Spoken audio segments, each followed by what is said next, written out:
እኔ ኢትዮጵያ የምንላት ሀገር ከጥቂት ጊዜ በኋላ እንኳን የምናወራላት የምናወራውም ሰዎች እንኖራለን ብዬ አላስብም። አብረን የምንኖረው ደግሞ ለማንም ጥቅም ሲባል አለ።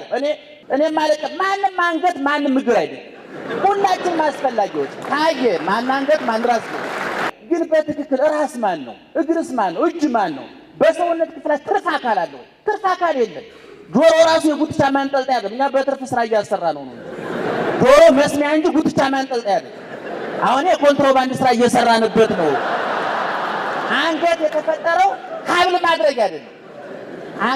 አንገት የተፈጠረው ለምንድን ነው ይባላል?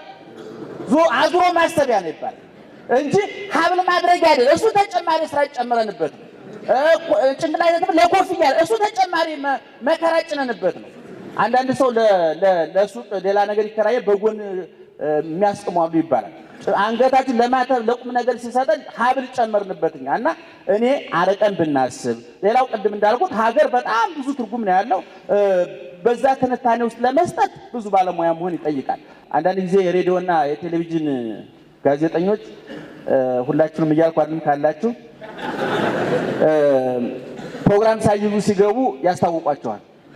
ፍቅር ሲይዝ እንዴት ያደርጋል በሚለው ጉዳይ ላይ እንወያያለን። ደውሉልኝ። አሁን ጋዜጠኛ ምንም ፕሮግራም ሰርቶ አልመጣም ማለት ነው። አሁን ወጣቱ ሁሉ ስልክ ያለው ሁሉ ይደውላል። እሺ እንዴት አሁን 2 ሰዓት ፕሮግራም ሸፍነው ይወጣል። ከዛ ፕሮግራሙ ሲያልቅ ምን ይሆናል? ዜማን ጋብዛችኋል። ይሄ ዜማን ጋብዛችኋልን አይባልም። እንደው በሆነ የሰርጸ ጆሮ አልሰማውም ይመስለኛል እውነቱን ለመናገር።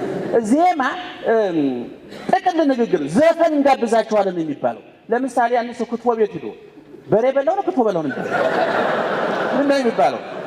ጥሩ ክትፎ በላው። ክትፎ ከምንድን ነው የተሰራው? ከበሬ ነው። ግን በሬ በላው አይባልም። ዜማ የጥቅል ስሙ ነው። አሁን ይሄን የምናገረው ከቤተ ክርስቲያን ስለመጣው ነው። አንድ ሰው ዜማ ዚምልኝ አይባልም በቤተ ክርስቲያን ለይቶ ወይስ መላለም በልልኝ ወይ ምልጣን በልልኝ ወይ ዚቅ በልልኝ ይባላል እንጂ እስኪ ዜማ በልልኝ የትኛውን ዜማ?